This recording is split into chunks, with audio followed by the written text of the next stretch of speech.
Halo teman-teman, kembali lagi di acara Puri Talk. Kenalin aku Cemara yang akan nemenin untuk pembahasan Puri Talk kali ini. Nah, teman-teman tahu nggak sih kalau ternyata di Alkitab itu terdapat lebih dari 2.500 ayat loh yang bahas soal keuangan.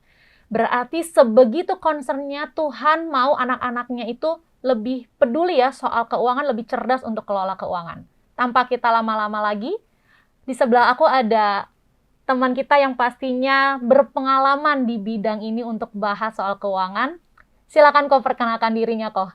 Nah, salam kenal Cemara dan teman-teman semua yang menonton Puri Talk. Nama saya Jeffrey. Saya berpengalaman di bidang pasar modal, perbankan, pokoknya dunia keuangan deh selama 16 tahun. Jadi semoga pembahasan kita hari ini sangat bermanfaat buat kalian semua, membantu supaya bisa lebih mengerti ya mengenai financial literacy. Ini penting sekali kita bahas teman-teman supaya kita itu nggak seperti orang-orang di luar sana ikut keombang-ambing, karena kita sebagai anak Tuhan harus berbeda. Setuju nggak? Setuju banget tuh. Nah, Setuju kok. Nah, kok tadi kan ini ya, terima kasih ada sebelumnya nih. Tadi kau udah jelasin bahwa Ko Juprit sudah ada di dalam lingkungan yang keuangan yang udah pengalamannya udah lama banget lah ya. Nah, tadi tuh di awal tuh aku udah bahas soal, udah mention nih, di Alkitab itu ada 2.500 ayat nih kok ya, berarti sebegitu concernnya nih kok ya, untuk bahas soal keuangan. Boleh dibantu jelasin ya kok, kenapa sih seperti itu? nah asal muasalnya dari sini dulu. Pertama, dari awal penciptaan dunia ini, manusia sudah diciptakan untuk mengemban mandat sebagai penguasa dunia ini. Yang tujuannya yang bukan cuma beranak cucu dan berkembang biak, tapi juga mengusahakan. Mengusahakan itu artinya apapun yang ada dihasilkan oleh dunia ini, dari tanah, dari semuanya, dari pertambangan, itu dipakai untuk kemakmuran manusia itu sendiri.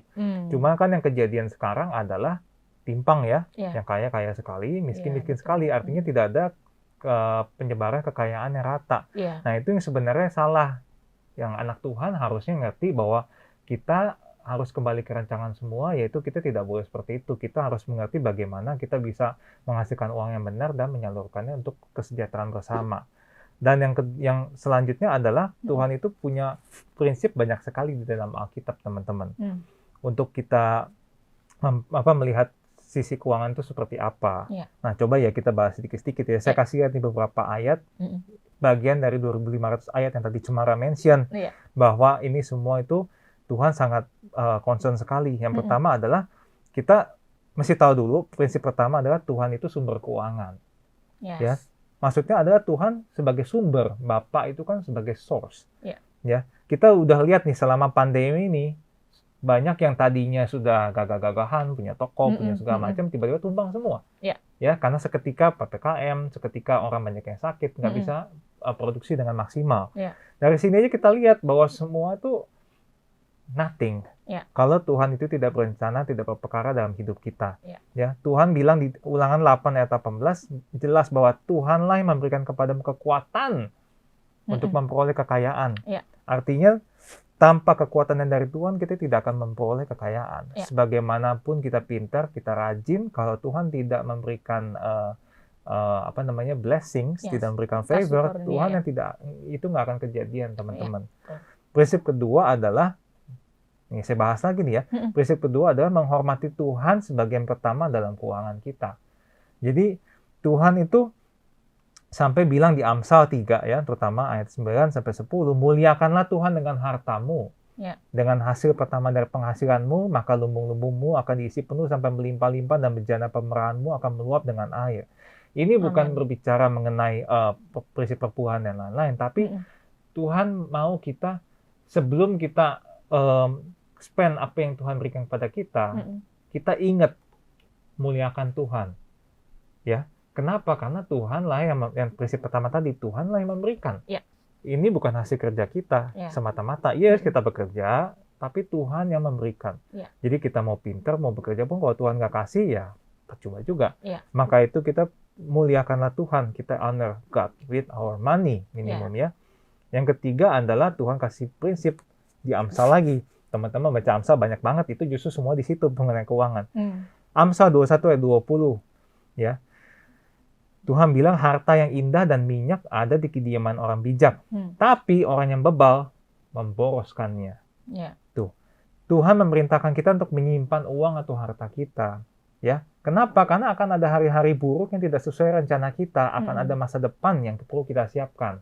Teman-teman kan pasti tahu cerita Yusuf. Ya, itu cerita Yusuf berbicara mengenai financial planning, teman-teman. Ya. Bagaimana dia dikasih mimpi dari Tuhan untuk mempersiapkan 7 tahun masa kekeringan. Ya kan, dia harus mengumpulkan banyak, menimbun banyak persediaan makanan supaya ketika masa kelaparan tiba, dia nggak cuma bisa ngasih makan satu Mesir, tapi bangsa-bangsa lain. Betul banget. Nah, itu prinsip yang salah satunya juga kita harus ngerti. Ya, itu kan prinsip berinvestasi. Yang keempat, prinsip membuat rencana keuangan dengan baik. Ya, merencanakan budget keuangan dan menghidupinya dan mencatat. Kita harus tahu apa yang kita hasilkan, apa yang kita keluarkan. Baik lagi ke Amsal. Amsal 21 ayat 5 bilang, rancangan orang rajin mendatangkan kelimpahan. Ya. Tetapi setiap orang yang terburu-buru, tergesa-gesa akan selalu mengalami kekurangan. Nah, ya, pernah nggak lihat, atau kita sendiri deh, ya, kita melihat barang diskon lucu. Kita impulse buying kan, pengen ngeluarin duit, mungkin kita nggak ada uangnya, pakai apa?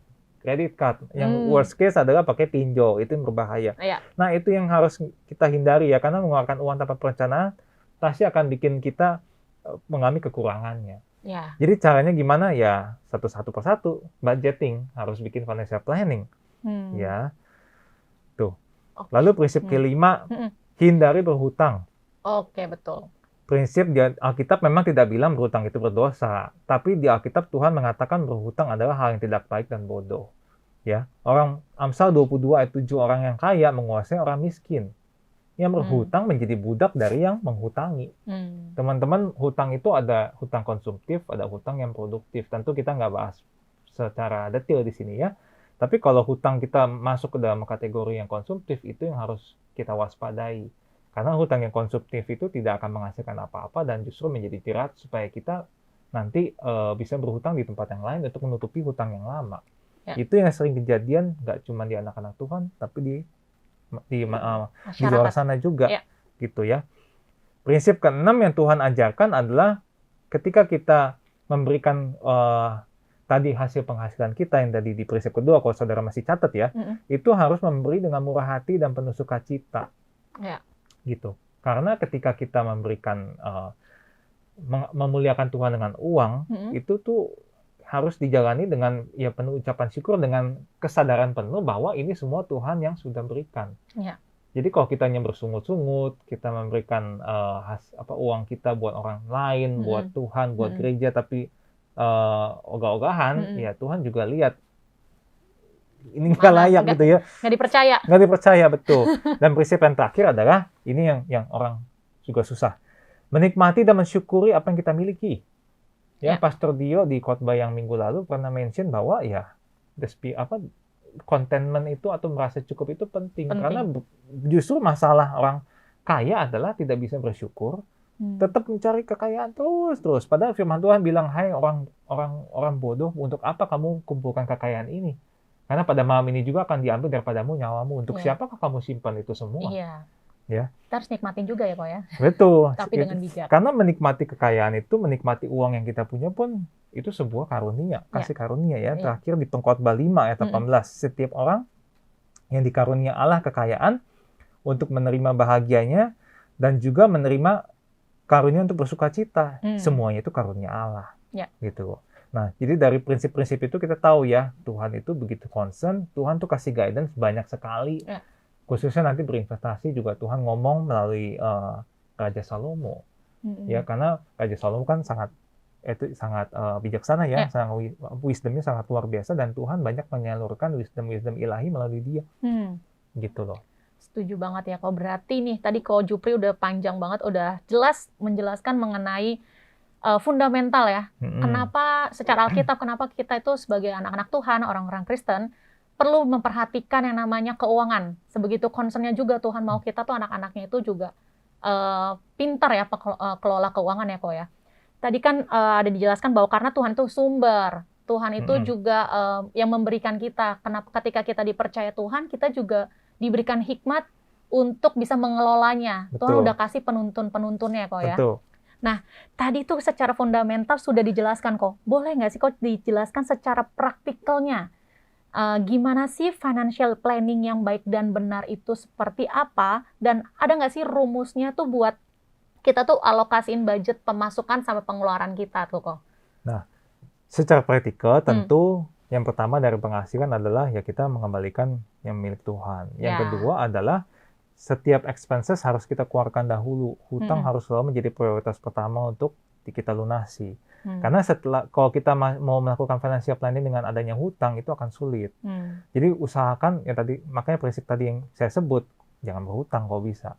Gitu kan, kecuali hutang usaha itu lain cerita. Tapi ini kan kita berbicara personal financial planning. Kalau bisa hutang personal itu diminimalisir sedemikian mungkin. Kalau misalkan hutangnya berbentuk konsumtif seperti KPR, ya no choice, memang itu yang kita butuh untuk punya rumah, untuk punya mobil ya. Tapi setelah kita mengurangi penghasilan kita dengan semua kewajiban, barulah itu yang kalau bisa langsung dipakai untuk berinvestasi dan juga untuk mengelola resiko. Seperti misalkan asuransi. Itu hal yang wajib. Baru dari selisih yang dijatakan itu baru kita pakai untuk ya menikmati hidup. Gitu dong, mau dipakai untuk rekreasi, entertainment. Jadi jangan kebalik, karena kebanyakan orang yang fail adalah kebalik. Hura-huranya di depan dulu, uang sisanya dipakai baru untuk investasi, ya udah nggak ada. Oh betul.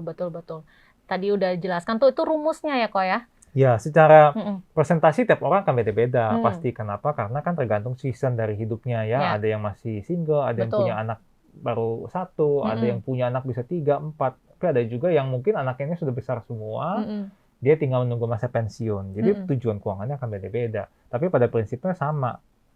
Ya. Gitu. Prinsipnya yang tadi udah dijelaskan di awal ya kok ya. Kita harus kalau punya utang ya beresin dulu. Tuh. Tapi pasti bukan utang konsumtif ya kok ya. Iya, kalau bisa jangan ada hutang konsumtif. Iya gitu. Betul. Kalau hutang yang memang harus kebutuhan kita, ya oke lah ya. Nah, kok kalau tadi nih contohnya tadi Koko juga udah bilang kan kalau misalnya ada orang yang udah punya anak atau misalnya udah berkeluarga gitu kan. Kalau misalnya boleh secara realnya kok ya, secara contoh kasus nih lah. Misalnya zaman sekarang kan anak-anak muda zaman sekarang tuh nggak usah ngomong merit dulu deh. Mereka tuh juga sebenarnya punya tanggungan. Entah itu orang tua atau tanggung jawab yang lainnya yang mereka harus penuhi ya kok ya. Sandwich generation, generasi sandwich. Gitu kan, dia misalnya nih penghasilannya 10 juta contoh, cuman dia juga punya harus siapin untuk utang pentingnya dia contoh KPR, tapi dia punya orang tua juga. Ada tips and triknya nggak sih kok gimana cara dia bisa juga bijak ya untuk membagi-baginya? Tipsnya yang pertama adalah harus tambah penghasilan gitu, harus tambah income karena tidak akan pernah cukup. Yang kedua triknya adalah berdiskusilah dengan keluarganya, dengan orang tuanya, apakah ditanggungnya itu fully ditanggung, atau masih orang tuanya ada pekerjaan, atau masih ada dana pensiun, atau gimana. Karena lebih baik tetap bekerja bersama-sama, setidaknya meminimalisir beban. Karena nanti ketika planning itu direncanakan, kalau misalkan dana yang diinvestasikan, dana dialokasikan untuk asuransi itu kecil sekali, itu berbahaya. Maka memang balik lagi ke tips, lebih baik kalau kondisi seperti itu ya cari penghasilan tambahan. Iya. Oke. Ini menjawab beberapa pertanyaan soalnya di lingkungan kita nih. Iya, pasti anak-anak muda zaman sekarang banyak yang sandwich. Iya benar, bingung nih. Aduh, harus investasi juga, harus asuransi juga, asuransi diri sendiri, asuransiin orang tua juga. Betul. Belum nanti cicilan-cicilan yang lainnya gitu kan, adanya kena mental gitu, stres. Iya, betul. Generasi sekarang memang tanggungannya lebih berat. Saya juga ngalamin kok.